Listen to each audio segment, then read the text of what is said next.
যেই বেটা এই দেশে গায়ে হলুদ চালু করেছে ওর কথা বলছে। 1450 বছর আগে আল্লাহ নবী বলছে ওই বেটার কথা, যে বেটা বলতেছে যে বিয়ের মধ্যে গান বাজনা বাজা দিবে, মলেকা বানুর বিয়া গো, কি জানে এরপরে বিয়ের বাজনা বাজে। যেই বেটা বিয়ের মধ্যে চিন্তা করছে যে এরকম একটা জিনিস বাজানো দরকার, ওই বেটার কথা বলছে।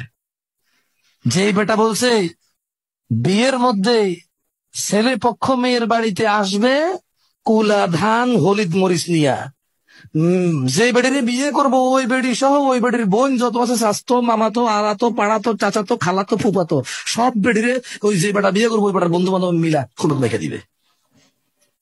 ওর কথা বলছে যে এটা চালু করছে, ওর কথা বলতেছে যে বলেছে রেস্টুরেন্টে গান বাজাইতে হবে তাইলে কাস্টমার টিকে থাকবে, ওই বেটার কথা বলছে।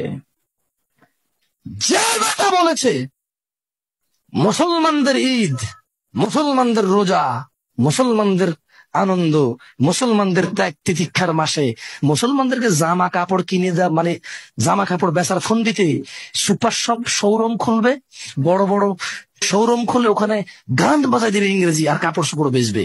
হ্যাঁ, মুসলিমরা পাগল হয়ে গেছে, সারা মাস রোজা রেখে জামা কাপড় কিনতে যায়, গান না শুনলে মুসলিমরা পাগল হয়ে যাবে, এদেরকে গান শোনাও, ভালো করে তোমার কাপড় চোপড় দোকানে গান বাজায় দাও, মৃদু সাউন্ডে ইংলিশে এভাবে ইংরেজিতে গাইবে, কিছু তোমার বুঝে আসবে না।